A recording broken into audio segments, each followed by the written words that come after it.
Welcome back to the channel. Today we're diving into 7 Harley Davidson motorcycles that dealerships are practically begging to sell, so you can grab them at a major discount. Number 7. Harley Davidson Iron 1200. The Harley Davidson Iron was designed to attract riders who wanted something a little more aggressive than your typical Sportster, with a massive 1200 cubic centimeter engine and a bold minimalist design. It was sporty, nimble, and had the look that Harley fans wanted, yet despite all that, it never really gained the traction the brand expected.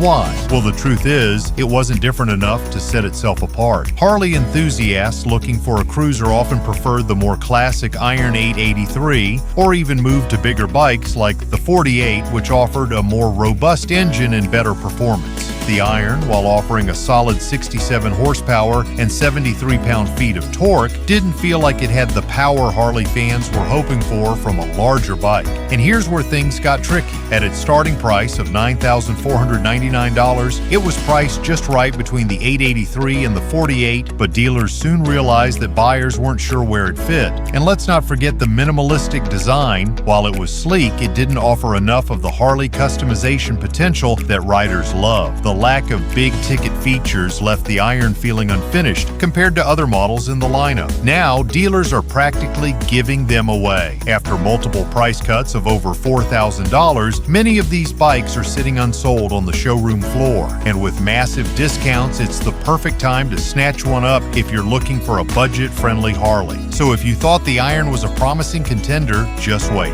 Number 6 is coming up, and it's a bike that really never stood a chance. Number 6. Harley Davidson Dyna Super Glide Sport. Introduced in 2006, the Dyna Super Glide Sport was marketed as a performance cruiser that combined the comfort of Harley's Dyna line with a sportier, more aggressive edge. Powered by the 1,450 cubic centimeter twin cam 88 engine, it made 72 horsepower and 84 foot-pounds of torque, giving it enough muscle for both city rides and longer stretches on the open road. With its low-slung frame, sporty look, and the signature Harley rumble, it seemed like it was set to be a fan favorite. But there was a big problem. Despite its solid performance, the Super Glide Sport didn't quite fit into any one category. The bike's aggressive stance was a turnoff for some traditional Harley riders who preferred a more relaxed cruiser, while its performance-oriented styling and handling couldn't quite convince sport bike riders to make the jump to Harley. It found itself caught between two worlds, and neither was quite ready to embrace it. Another issue? Comfort.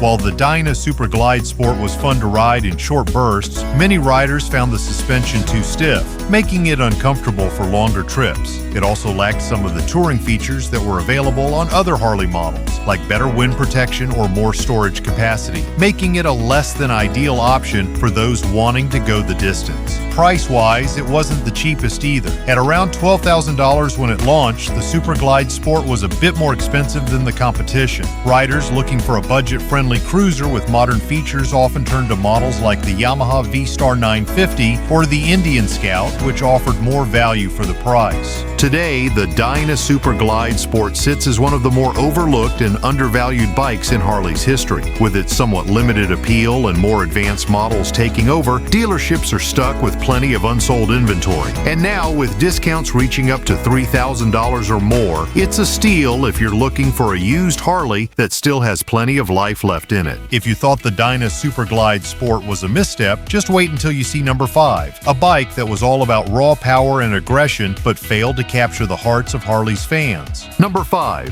Harley Davidson FXDR 114.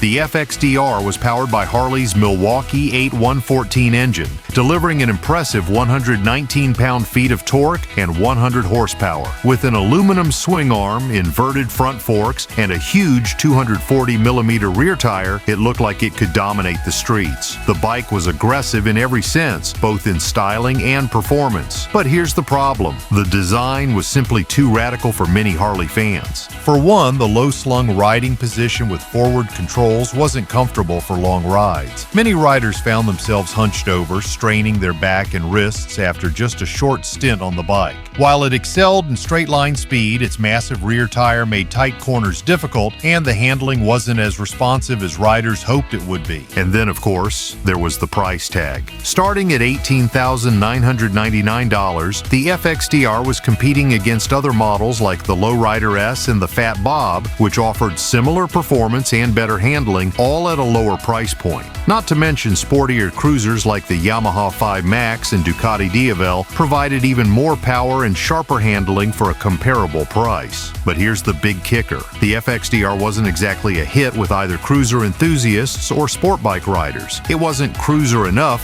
for traditional Harley fans, and it wasn't sport bike enough for those seeking agility and speed. It sat in an awkward position in Harley's lineup, struggling to find an audience. Now, with the FXDR discontinued and sitting in dealerships, they're practically giving them away with discounts over $5,000. For anyone looking for a bike with raw power and unique styling, this is your chance to grab it at a great deal. But don't expect the handling to be as nimble as you might hope. If you thought the FXDR was a tough sell, just wait until you see number 4, a Harley that tried to do it all but ended up failing at both. Number 4, Harley Davidson Pan America. The Pan America was a complete departure from Harley's usual cruiser or touring bikes. It was built to compete against the giants in the adventure bike world like the BMW GS and KTM Super Adventure. With its Revolution Max 1250 engine delivering 150 horsepower and 94 pound-feet of torque, the Pan America was definitely powerful and ready for adventure. It came loaded with tech including adaptive ride height, a 6.5-inch TFT touchscreen, and multiple riding modes. The bike even had off-road ready suspension and the kind of tech features you'd expect from a top-tier ADV bike.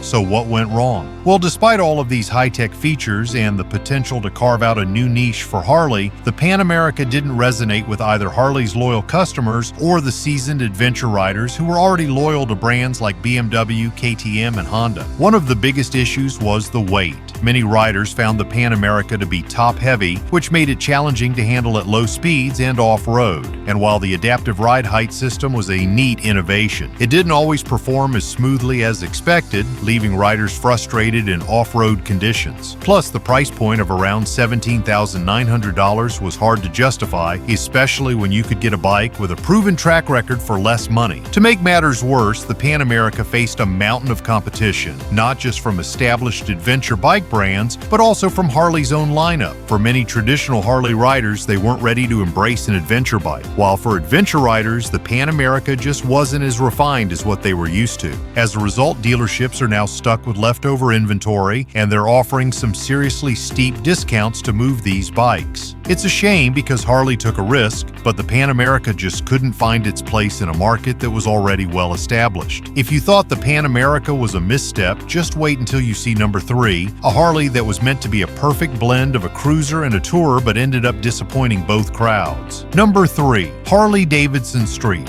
Rod 1000. The Street Rod was introduced as a sportier, more aggressive alternative to the Street 750. It featured a 749 cubic centimeter engine with an impressive 68 horsepower and 74 pound-feet of torque, making it quick and nimble for city streets. It had a modern, sharp look with drag-style handlebars, an aggressive riding stance, and a more dynamic suspension system. Basically, it was supposed to be Harley's answer to those looking for a lightweight cruiser with some serious bite. But here's where things started to fall apart. Despite all the hype, the Street Rod failed to connect with either the Harley loyalists or the newcomers. Traditional Harley riders looking for that classic rumble and raw power found the smaller engine underwhelming, and younger, more performance-oriented riders, they found better options elsewhere. At its starting price of $8,699, the Street Rod 1000 couldn't compete with the competition. Bikes like the Yamaha MT-07, the Kawasaki Z900, and even the Honda CB 650R offered better performance, more agility, and a much more refined riding experience for the same price,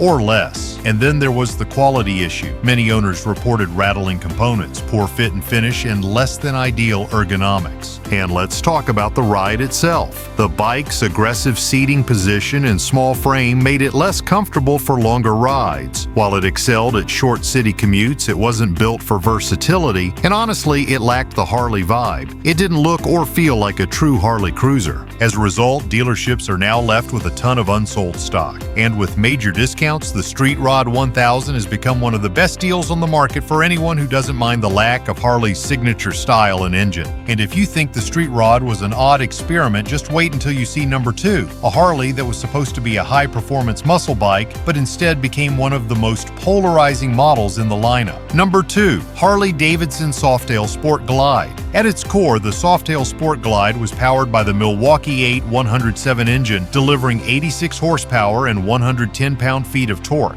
It had a low-slung, agile design, making it a solid choice for city rides, but the real selling point was its detachable mini fairing and quick-release saddlebags. Riders could easily switch between a cruiser look and a light touring setup in a matter of minutes. Perfect for those who wanted a bike with options. However, there's a major problem. No one seemed to fully commit to either side. For cruiser riders, the Sport Glide felt too bulky, especially when the mini fairing and saddlebags were attached. Traditional cruisers like the Lowrider or Fat Bob offered better handling, more aggressive styling, and a more engaging ride. Meanwhile, the Sport Glide didn't have enough comfort, storage, or tech to truly be a touring bike, leaving touring riders disappointed. The mini fairing didn't provide enough wind protection for long trips, and the saddlebags, while useful, weren't spacious enough for serious touring. And at a starting price of $19,999, riders could just spend a few thousand more and buy a full-fledged touring bike like the Road King or Street Glide, which offered more comfort, better features, and plenty of storage. Another key issue was Harley's shifting focus. With newer models like the Lowrider ST offering more power, a bigger fairing, and a sportier ride, the Sport Glide was quickly overshadowed. Riders looking for a versatile Softail with touring capabilities gravitated toward the Lowrider ST, while those looking for a more traditional cruiser turned to the Lowrider S or Heritage Classic. At the end of the day, the Softail Sport Glide didn't fully satisfy anyone. It wasn't sporty enough for cruiser enthusiasts, and it didn't offer the comfort or features needed for touring. As a result, Harley quietly discontinued the Sport Glide after the 2023 model year, and dealerships are now stuck with unsold inventory they're desperately trying to move. Now's your chance to grab a versatile Harley at a bargain price. But if you think the Sport Glide struggled, wait until you see number 1, an over-the-top Harley that was priced so high, dealers can't give them away fast enough. Number 1. Harley Davidson CVO Road Glide. The CVO Road Glide is the top-tier premium offering in Harley Davidson's custom vehicle operations CVO lineup. It boasts the Milwaukee 8 121 engine, producing 115 horsepower and 139 pound-feet of torque.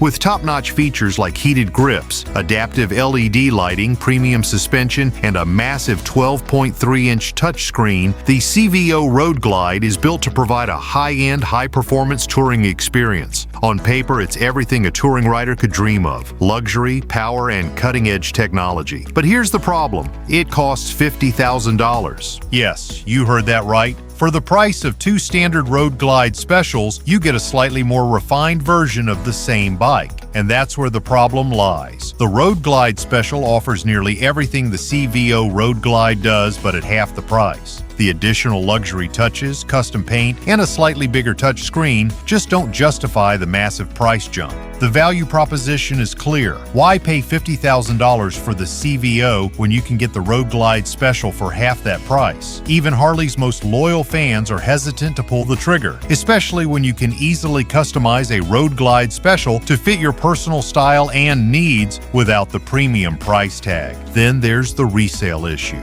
CVO models are notorious for losing value the second they leave the dealership. A CVO Road Glide can lose $10,000 to $15,000 in resale value in just a couple of years, which is a huge blow for anyone considering the bike as an investment. That wraps up our list. Which one surprised you the most? Let us know in the comments below. And if you enjoyed this breakdown, make sure to hit that like button. And subscribe, because only 1% of you watching is subscribed, so it would really help us out. Thanks for watching, ride safe, and we'll see you in the next one.